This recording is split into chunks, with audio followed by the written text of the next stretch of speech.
अस्सलाम वालेकुम स्टूडेंट्स। जैसा कि पहले प्रीवियस वीडियो में जो है वो हम इंटीग्रल के बारे में chapter number 4 technique of integral के बारे में हम पढ़ रहे थे। हमने इंटीग्रेशन को समझा, ठीक है। अब इंटीग्रेशन के अंदर जो रूल्स है, जो बेसिक्स रूल है, जो कि जैसा कि मैंने डेफिनेशन में बोला था कि anti process of derivatives is called integration. तो वो उन दोनों का जो कनेक्शन है, मतलब जैसा कि फॉर एग्जाम्पल मैं लिख लेता हूँ कि मेरे पास एक फंक्शन है एक्स स्क्वायर, ठीक है। इसको मैं डिफरेंशिएट करता हूँ तो हम इस पे पावर कर देते, पावर शुरू में आ जाता था और पावर से एक लेस करते थे, दोबारा फंक्शन को डिफरेंशिएट करके 1, ठीक है। तो ये हमारे पास आ जाता है 2x। अब देखिए ये जो 2x हमारे पास आएगा, अब इस चीज को हम इंटीग्रेट करेंगे और ये एक्स स्क्वायर लेके आएंगे, ठीक है। अब इसका जो इनवर्स प्रोसेस है वो करेक्शन हम देखते हैं कि कैसे भी सॉल्व किया जाता है। तो डेरिवेशन में इसको बोलते हैं पावर रूल और इंटीग्रेशन में भी जो है वो इसको पावर रूल कहा जाता है। तो हम लिखेंगे कि इंटीग्रल 2x dx, क्योंकि आपको मैंने बोला था कि ये इंटीग्रल साइन, इंटीग्रेशन में इंटीग्रल साइन जरूरी होता है और साथ में dx इस वजह से लिखते हैं कि ये हमें ये बताता है कि इस इंटीग्रल को, ये जो इंटीग्रल है ये इस फंक्शन को with respect to x integrate कर रहा है, ठीक है। तो देखिए यहां पे रूल के मुताबिक 2 को हम कांस्टेंट को बाहर रखते हैं और x dx। तो देखिए यहां पे पावर रूल में हमें ये बताते हैं कि जब इसका पावर जो हो वो उसके साथ एक प्लस करते हैं और वही नीचे डिवाइड करते हैं। तो ये वैल्यू पूरा की 1 + 1 डिवाइड बाय 1 + 1, तो वो क्या आ जाएगा 2 * x² डिवाइड बाय 2, ये प्लस c साथ लिखेंगे, ये हो गया कैंसिल, ठीक है। तो आपके पास क्या आ गया x² + c। तो इंटीग्रेशन में आपको पहले ही मैंने बोला था कि प्लस c हम लगाते हैं, क्योंकि इनफाइनाइट इंटीग्रल है। तो इनफाइनाइट इंटीग्रल में हम क्या करते हैं, हमें लिमिट्स का पता नहीं होता तो साथ हम जो है वो प्लस c लिखते हैं। वैसे अगर देखा जाए तो इसके साथ ही यहाँ पे हमारे पास आता है x² + 0 होता है, ठीक है, मतलब +0। अब 0 को जब हम इंटीग्रेट करते हैं तो वो कांस्टेंट बनता है। ये कॉन्सेप्ट भी आप यहाँ से ये ले सकते हैं कि अगर इसको हमने डिफरेंशिएट किया तो उसका आंसर 2x आया, ठीक है। उसका आंसर क्या आया 2x। 0 की डेरिवेशन 0 ही होती है, ठीक है। बस मतलब आप ये इसका 0 साथ लिख लें। फिर जब आप इसको हम इंटीग्रेट करेंगे, जब हम इंटीग्रेट करेंगे तो ये देखिए ये मैंने साथ लिखा हुआ था, तो यहाँ पे आप +0 विद रिस्पेक्ट टू x लिखेंगे तो 0 की इंटीग्रेशन आपके पास क्या होती है, कांस्टेंट होती है c, ठीक है। तो ये कोई भी कांस्टेंट हो सकता है, हम इंटीग्रेटिंग कांस्टेंट जो है वो c लिखते हैं, ठीक है। अच्छा, तो चलिए ये तो पावर रूल के बारे में हमने बात की है। इसी तरह काफी सारे क्वेश्चन आएंगे, ठीक है, काफी सारे रूल्स आएंगे, वो साथ साथ जो है वो उसका इनवर्स भी बताऊंगा, मैं इंटीग्रेशन भी बताऊंगा और साथ डेरिवेशन भी बताऊंगा, ठीक है। तो नंबर 1 है, यहाँ पे आप लिख सकते हैं सेट 1। सेट 1 में हम पहला फार्मूला इसका लिखते हैं कि नंबर 1 कि कोई भी c हो उसको जब हम इंटीग्रेट करते हैं तो c साथ यहाँ पे जो है वो x आएगा, ठीक है। नंबर 2 फार्मूले में जो है वो 1 की integration with respect to x हम क्या लिखेंगे, x लिखेंगे, ठीक है। जैसा कि x की डेरिवेटिव 1 होती है तो 1 की इंटीग्रेशन तो प्लस c ये साथ लिखेंगे, ठीक है। इसके बाद नंबर 3 इंटीग्रल ये x power n dx power rule है, तो x power n + 1 divide by n + 1, जैसा कि मैंने अभी एक क्वेश्चन भी आपको सॉल्व कराया, शॉर्ट सा क्वेश्चन था, ठीक है। तो ये एग्जैक्ट वही जो है उसका जनरल फार्मूला है पावर रूल का। उसके बाद नंबर 4 हम ये लिख सकते हैं कि इंटीग्रल हमारे पास कोई f(x) एक फंक्शन है, या प्लस हो रहा है या माइनस हो रहा है, ठीक है। तो इसकी इंटीग्रेशन अगर हम करें तो इसकी इंटीग्रेशन में कहता हूं कि इसकी इंटीग्रेशन जो है करके कैपिटल f(x) आता है, तो ये मैं लिखूंगा कि ये capital f(x) plus minus capital g(x), ठीक है, प्लस c साथ लिखा जाएगा।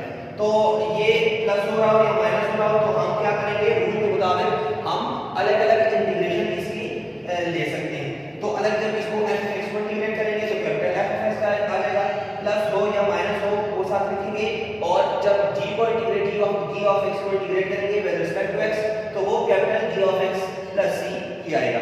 ठीक है। अच्छा, इसके बाद जो है वो हम नंबर 5 हमारे पास अगर कोई इसी तरह कांस्टेंट है, कोई कांस्टेंट फंक्शन आता है, कांस्टेंट जो है फंक्शन के साथ आता है, मींस के आप यूं लिख सकते हैं कि c f x dx, तो c को बाहर लिखा जाएगा और f of x को इंटीग्रेट करेंगे, तो इसको इंटीग्रेट करके c capital f of x plus c या c डैश लिख दीजिए, क्योंकि यहाँ पे मैंने c यूज किया है, तो यहाँ पे जो है वो c प्राइम लिख दिया, c डैश लिख दिया, c1 लिख दिया, c1 नाम ले या कोई और कांस्टेंट लिख दें। ठीक है, जो बतौर हम जो है वो इंटीग्रेटिंग कांस्टेंट यूज करते हैं। ठीक है। अच्छा, ये हमारे पास था सेट नंबर 1। अब सेट नंबर 2 हम डिस्कस करने जा रहे हैं। सेट नंबर 2 में ये तो सिंपल अलजेब्रिक फंक्शन आ रहे थे बीच में। ठीक है, सेट नंबर 2 में एक्सपोनेंशियल और लॉगरिथमिक फंक्शन होंगे।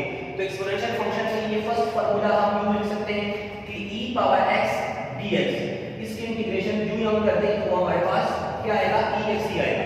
अब ex की डेरिवेटिव भी जो है वो ex होती थी और ex की इंटीग्रेशन भी ex ही होगी प्लस c। ठीक है। अब नंबर 2, अगर हमारे पास यदि ex e के साथ e पावर ax हो तो उसकी इंटीग्रेशन कैसे होगी, तो वो e power ax divide by a plus c, मतलब वहां पे a हम मल्टीप्लाई करते थे, यहाँ पे डिवाइड करेंगे। वैसे ये आपको आसानी के लिए मैं बताता हूँ कि ये डिवाइड करेंगे। वैसे बेसिकली ये चीज अगर सॉल्व करनी पड़ती है तो वो इसका ये है कि हमारे पास e power ax integral dx।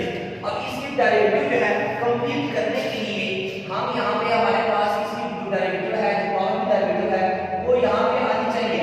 ठीक है, रूल के मुताबिक। तो वो हमारे पास नहीं है, तो मान लो a से मल्टीप्लाई डिवाइड करेंगे और अंदर मल्टीप्लाई करेंगे, तो ये a dx।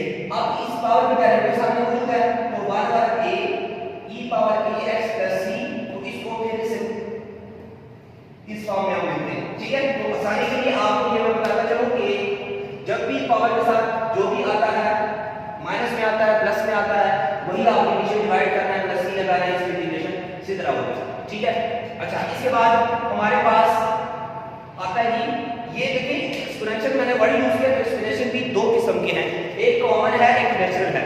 तो जो e पावर में होते हैं उसको नेचुरल एक्सपोनेंशियल फंक्शन बोलते हैं, और जो किसी कांस्टेंट के ऊपर फंक्शन आ जाए तो उसको फिर क्या बोलेंगे, उसको हम कॉमन एक्सपोनेंशियल फंक्शन बोलेंगे।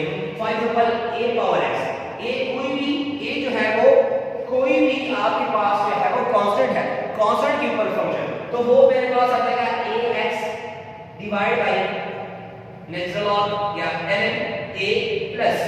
देखिए डेरिवेटिव में हम क्या लिखते थे, डेरिवेटिव में ये लिखते थे कि a power x as it is लिखते थे और साथ जो है वो ln a लिखते थे, नेचुरल लॉग a लिखते थे। लेकिन इंटीग्रेशन में जो है वो हम क्या करेंगे, वो डिवाइड करेंगे। ठीक है, सेम यही प्रोसेस होगा जिस तरह मैंने इसमें किया, 1 ओवर a और 1 ओवर a जो है वो डिवाइड भी करेंगे, मल्टीप्लाई भी करेंगे। जब इसकी डेरिवेटिव सामने मौजूद होगी तो आगे जो है उस पे हम इंटीग्रल अप्लाई करेंगे। ठीक है। अच्छा, इसके बाद आ जाता है जी लॉगरिथमिक फंक्शन। लॉगरिथमिक फंक्शन में जो है वो आपके पास आ रहा है जी नंबर 4, लॉग, इसका जो है वो log x आ जाएगा प्लस c। ठीक है, मतलब 1 ओवर x की इंटीग्रेशन क्या होगी, log x, natural log x plus c। ठीक है, ये हमारे पास था सेट नंबर 2। अब सेट नंबर 3 करते हैं। सेट नंबर 3 में जो है वो हमारे पास टोटली जो है वो ट्रिग्नोमेट्रिक फंक्शन होंगे, और ट्रिग्नोमेट्रिक फंक्शन कितने हैं, वो हमारे पास है 6 ट्रिग्नोमेट्रिक फंक्शन है। तो हम अभी डिस्कस करने जा रहे हैं सेट नंबर 3, जिसमें हमारे पास क्या बात है, number 1 sine integration, sin x dx। तो साइन इंटीग्रेशन हमारे पास क्या होती है जी, बताइए, sine integration, cos integration, tan integration, उसके बाद number 4 cot integration, number 5 second integration, number 6 cosecant integration, ये आपने बता दिया है। और भी इसमें फॉर्मूले बने कि कोसेकेंट स्क्वायर x की इंटीग्रेशन भी हो सकती है। नंबर 8 सेकंड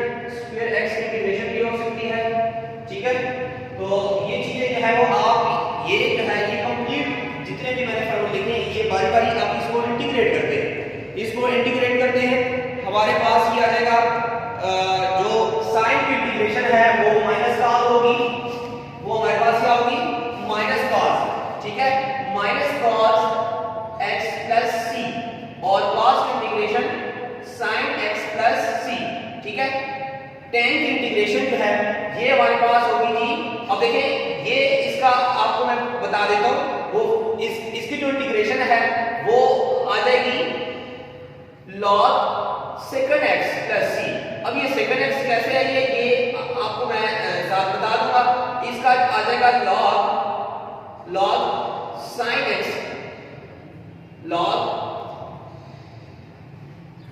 plus c, ठीक है। और इसका आ जाएगा log secant x plus cosecant x plus c। और इसका आ जाएगा log cosecant x minus cot x plus c, ठीक है। उसके बाद इसका क्या आएगा minus cot x और इसका क्या आ जाएगा tan x plus c। असल में देखिए ये उसका इनवर्स प्रोसेस आप देख लेना।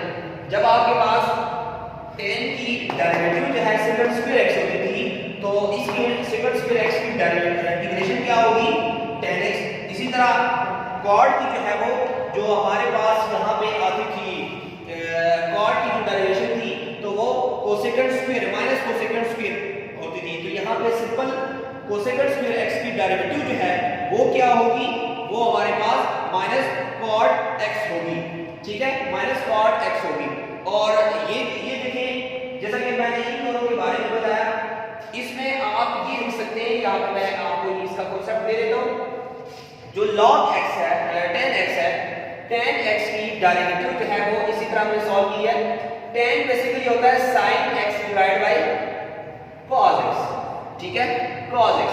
और उसके बाद जो है वो ये आपके पास क्या आता है dx।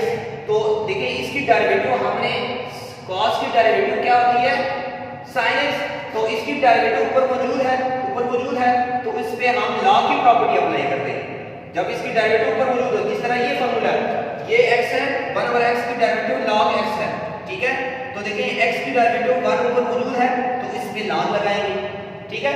और ये तब ये फार्मूला अप्लाई करते हैं जब इसका फंक्शन का पावर 1 हो। जब पावर 1 से ग्रेटर हो या लेस हो मतलब -1 -2 -3 या आपके पास 2 3 4 5 इसी तरह हो तो फिर उसमें ये पावर रूल वाला फार्मूला हम लेके जाते हैं, ये वाला फार्मूला, ठीक है। लेकिन अब इसका पावर क्या है 1 है, ठीक है। यहाँ पे होल पावर 1 है तो यहाँ पे log क्या आ जाएगा cos x आ जाएगा, ठीक है। log जो है वो cos x बल्कि सॉरी यहाँ पे cos की डेरिवेटिव जो है वो माइनस साइन होती है तो माइनस आपने जो है वो ये कंप्लीट करने के लिए माइनस बाहर से मल्टीप्लाई करना है और अंदर में मल्टीप्लाई करना है तो ये log cos x। फिर ये log की प्रॉपर्टीज पे अप्लाई करेंगे तो log cos x ये पावर जो है ये -1 पावर में चला जाएगा। ये जब पावर में चला जाएगा तो इसको हम log इनवर्स फॉर्म में लिख सकते हैं cos x। तो log cos x किसका इक्वल होता है log cos 1/cos x जो है वो आपके पास किसका इक्वल आ जाएगा secant x plus c, ठीक है। तो इसकी डेरिवेटिव जो है वो कंप्लीट आपको मैंने बता दी है जो कि ये सॉल्व की है। और इसी तरह आप cot को जब ब्रेक करोगे cot जो है वो cos और sin होता है, ठीक है। तो cos sin की डेरिवेटिव cos होती है, ठीक है। और उसकी जो है वो आप जो है वो उस पे log लगा दोगे तो वो log sin आ जाएगा प्लस c। ये सेट नंबर 3 है। अब इसी का इनवर्स ट्रिग्नोमेट्रिक फंक्शन डिस्कस करते हैं, ठीक है। तो इनवर्स ट्रिग्नोमेट्रिक फंक्शन जो है वो क्या है जैसा कि हमने ट्रिग्नोमेट्रिक फंक्शन डिस्कस किया तो इनवर्स ट्रिग्नोमेट्रिक फंक्शन भी होते हैं, ठीक है। अभी यहाँ पे देखिए अगर आपको याद हो हम डेरिवेशन वाले चैप्टर में डेरिवेटिव ऑफ साइन इनवर्स करते हैं तो वो हम लिखते थे 1/√1 - x², ये फार्मूला था। अब इसके साथ इंटीग्रल dx लिखेंगे तो आपके पास क्या आएगा, ठीक है। तो इसी तरह इसका इनवर्स ये चीजें जो है वो सारे मैं लिखने जा रहा हूं और वो हमारा सेट नंबर 4 बनेगा। कौन सा सेट नंबर 4। तो उसमें नंबर 1 है इंटीग्रल 1/√1 - x² dx, वो आपके पास sin इनवर्स x का फार्मूला बनेगा। नंबर 2 इसी फार्मूले के साथ अगर मैं माइनस लिख दूं उसके √1 - x² dx तो वो cos का फार्मूला बनेगा, cos इनवर्स का फार्मूला बनेगा। नंबर 3 इंटीग्रल 1/1 + x² dx, ये tan इनवर्स का फार्मूला बनेगा, ठीक है। और इसी फार्मूले के साथ अगर मैं माइनस लगा लूं 1 + x² dx तो ये आ जाएगा cot इनवर्स का फार्मूला बनेगा। ये सारे फार्मूले आपने ध्यान में रखनी है और इसी से रिलेटेड हमारे क्वेश्चन सॉल्व होंगे। नंबर 5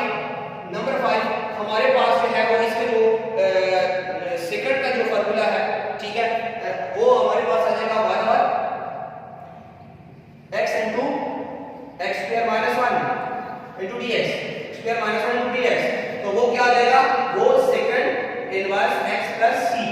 और सेम इसी तरह इसी फॉर्मूले के साथ जस्ट माइनस लगा लो, x and x square minus 1 into dx, तो ये आ जाएगा cosecant inverse x plus c। तो ये सेट नंबर हमारा 4 है, ठीक है। इसके बाद फिर हम जाते हैं आगे, मजीद जो है वो हाइपरबोलिक फंक्शन का उसकी इंटीग्रेशन लिखते हैं, ठीक है। तो सेट नंबर 5 हमारे पास आते हैं इंटीग्रेशन ऑफ हाइपरबोलिक फंक्शन। तो इंटीग्रेशन ऑफ हाइपरबोलिक फंक्शन जो है वो हमारे पास ये होंगे number 1 set 5 number 1 integral sin hyperbolic x is equal to, इसका आ जाएगा cos hyperbolic x plus c। Number 2 formula इसका ये होगा कि cos हाइपरबोलिक x की डेरिवेटिव जो है वो sin hyperbolic x plus c। Number 3 वो हमारे पास आ जाएगा tan हाइपरबोलिक x dx साथ लिखते हैं, ठीक है। तो इसकी देखें आप जस्ट इसी तरह फॉर्मूले से बनते हैं, ये ला देगा log second hyperbolic x plus c, ठीक है। नंबर 4 cot क्या आ जाएगा, cot hyperbolic x into dx, ये आ जाएगा log sin hyperbolic x plus c। ये इसका ये फॉर्मूला आएगा, इसकी इंटीग्रेशन ये होगी।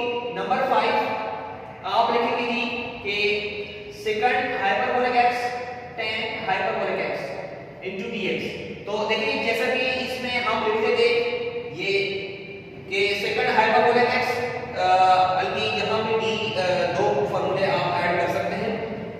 नंबर 9 आप जो है वो इंटीग्रल सेकंड x और इनटू tan x dx, तो ये आपके पास किसके इक्वल आता है, second x plus c।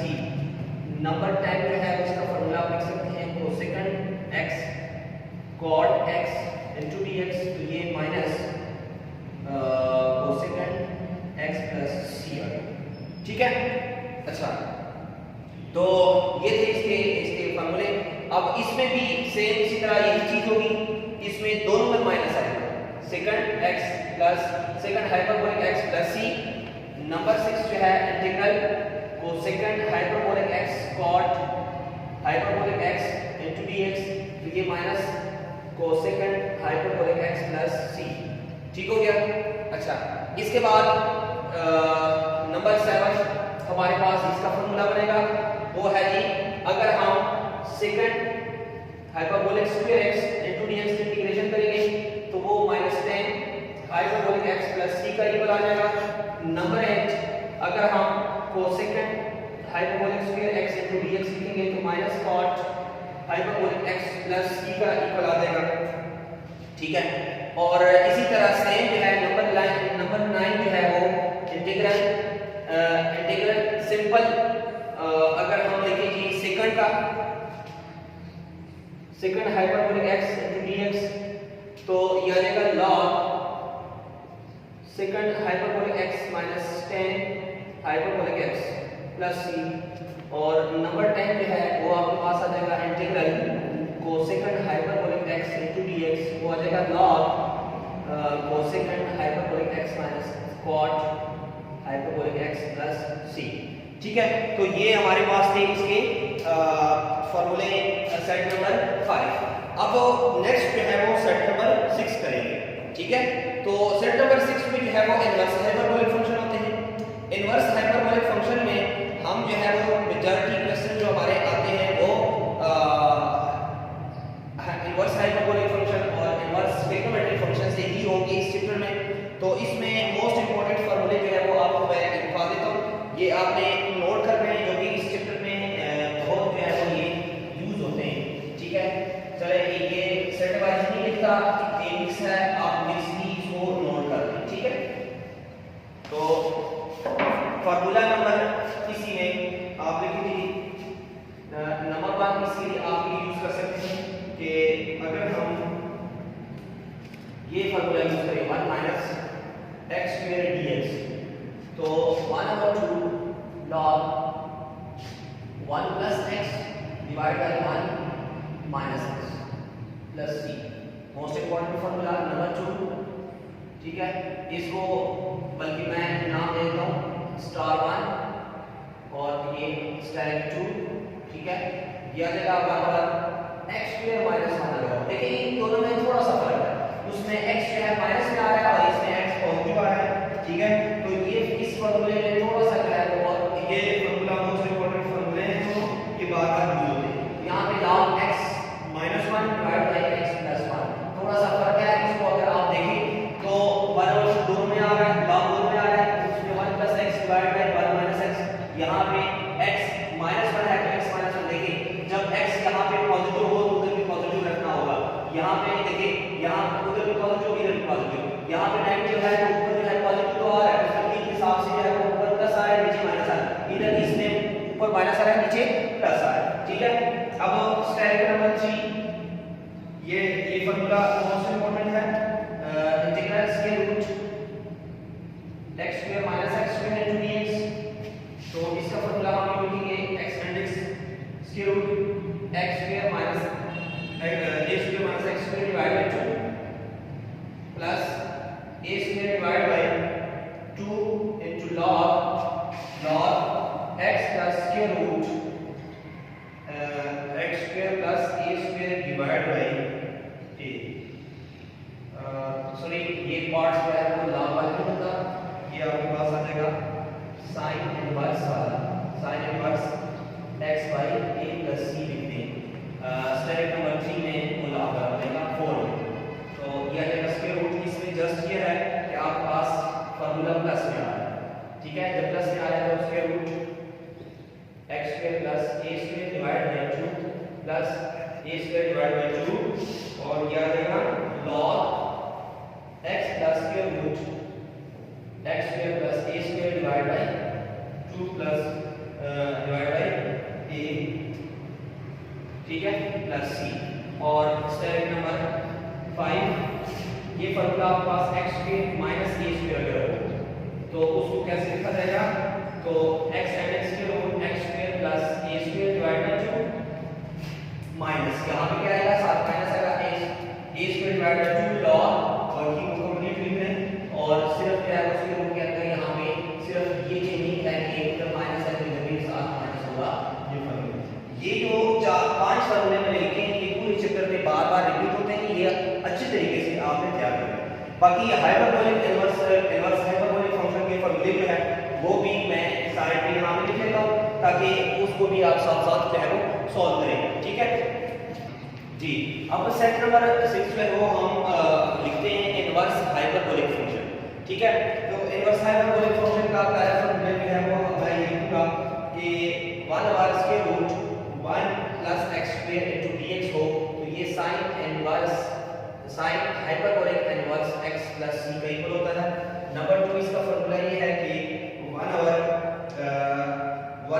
Square root x square minus 1 dx हो तो ये cos hyperbolic inverse x plus c का इक्वल होता है, ठीक है। तो ये दो फॉर्मूले जो है वो आपने अच्छे तरीके से याद करने हैं, ठीक है। और ये सारे जो जितने फॉर्मूले हमने लिख लिए ये इस पूरे चैप्टर में यूज होंगे, ठीक है। तो इसका प्रॉपर जो है वो तरीका ये है कि आप इसको बार-बार पढ़ें, ठीक है, लिखें, सही है, याद भी करें और साथ-साथ लिखें। ये सारे फॉर्मूले याद हो तो ये इस चैप्टर में कोई जो है वो आपको मसला नहीं होगा। Thank you.